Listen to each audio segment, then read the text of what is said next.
Yes, I think, for example, well, there are two issues. As I recall, under Commissioner Casquejo, it wasn't pure manual counting. There was an effort to use bar scanners. And as a result, mas mabilis talaga. Dahil nag-scanner lang tayo ng bar scanner. I don't know if that's something that we should consider. Madam Chairperson, if I may. Yes, Chairman. Thank you very much, Madam Chairperson. The COMELEC is now in the crucial stage of initially preparing our TOR for the 2025 elections, the automation of the election. Our policy direction is actually fast track, meaning full automation with transparency, count, and audit. Without setting aside random manual audit, which is specifically provided by Republic Act 9369, we are looking into the possibility of a machine being able to count automatically and at the same time using the same machine to manually count the votes in the ballots. Simply because in using the barcode or something like that, the problem, Madam Chair, is the question is what particular document are we going to use? Are we going to use the ballot or are we going to use the receipt? Because there were certain sectors saying we should only use the receipts. But however, in the case of Maliksi versus the commission election, it was only the ballot images that was sustained by the Supreme Court as an original ballot. And therefore, you cannot use the receipt because the receipts are not ballots per se. And so what we are saying is, in our draft TOR, which we are trying to consult with the CAC, and we are asking the CAC for guidance. In our draft TOR, we are saying that there will still be automation of the election, full automation, and immediately after the sending of the result and the printing of the 8 election returns, the machine per se will allow manual count because we will be requiring a 13-inch screen for the machine. We are not at liberty at this point to explain further the content of the TOR because it is still in the initial stage, Madam Chair. But we will definitely submit the same to the Senate Committee on Electoral Reforms and People's Participation. So the possibility is that the same machine will undertake both the automated as well as the manual count. Is that correct? Yes, Madam Chair. One after the other. Yes. Mauna yung automated, pagkatapos Send yung naman na manual. In both cases, ang bibilangin yung ballot as upheld by the Supreme Court. Yun ang sinasabi po ni Chairman. Pero yung TOR is in the process of being written up and we are not yet in a position to divulge. Is that correct? Yes, Madam Chair. Like for example, what if the same screen will be able to show the ballot images, all the ballot images as is contained in the SD cards? Matutuwa yung mga tao niyan pag nakita nila yung balota nila. Kasi yun talaga ang hinahanap, di ba? Yun ang ating ninanais na magkaroon ng hybrid at pagtibayin ang tiwala ng taong bayan sa proseso natin sa pagboboto. But in order not to delay, Madam Chair. Yun na nga, the question is, ayaw naman natin na ganun katagal. So I just had a very simple question. We've undertaken many manual elections, particularly with the barangay and the SK elections. Gaano ba katagal? Kasi ang pagkaalala ko, hindi naman ganun katagal na 13.3 hours. Ang naaalala ko sa probinsya, mabilis lang yan eh. Hindi naman super bilis, pero hindi rin naman katagalan na magdamagan. Pag barangay po kasi, Madam Chair, 400 lang ang registered voters per clustered precinct. So on the assumption that only about 200 to 250 will be able to vote, so you will be needing only about 2.5 to 3 hours to count individually the ballots po. Pagka po kasi automated, and kasama pa po kasi yung pagka po manual, tinatali pa po sa blackboard, sulat sa election return. So medyo yun po yung makakatagal. Yes, that's correct. We are also heading towards a BARM election in 2025, and as a general rule, and as it happened in the past, automated pilot elections were conducted in the BARM. Maybe that's another opportunity to actually test the effort.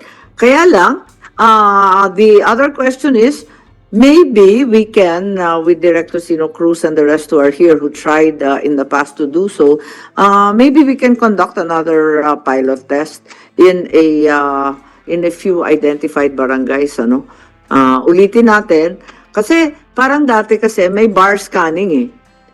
Kung walang scanning yung purely manual, gano'ng katagal yun? Mas lalong matagal. Siyempre.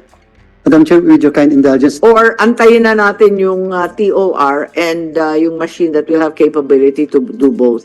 yes, Madam Chair, before the end of this month, the COMELEC hopefully will be able to come up with the TOR. We are waiting for the recommendation of the COMELEC Advisory Council. This representation had already written twice, Honorable Secretary Ivan Uy, for guidance in accordance with Republic Act 9369, although unfortunately until today, we have not heard from the CAC. Hopefully, before the end of the month, napaka-crucial po kasi for the information of everyone.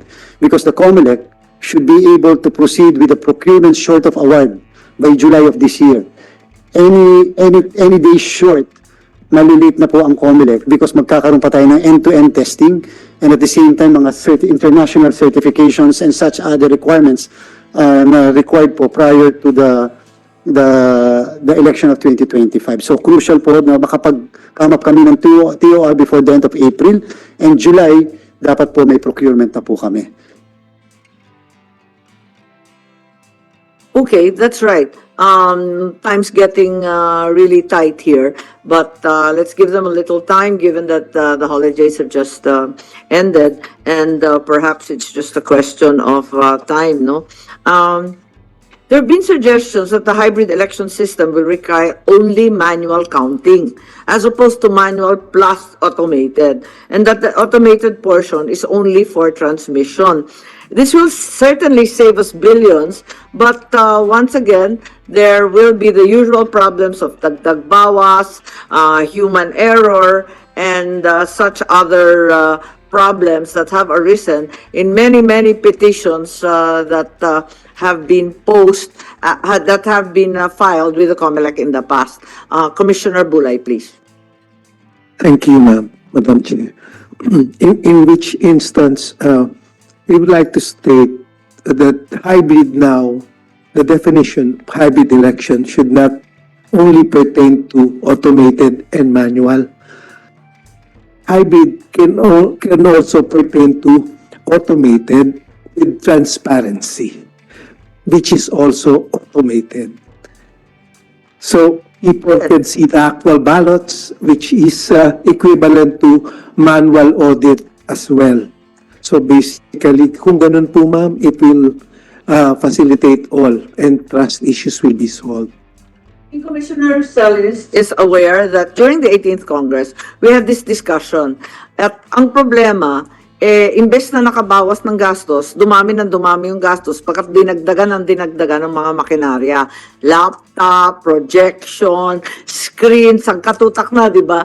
And then, nung tinot up namin yung amounts, parang imposible itong mangyari at lalong magagalit ang tao kapag narinig na lumobo ng todo-todo ang gastos. So, as I recall, we brought it down to bar scanner na lang.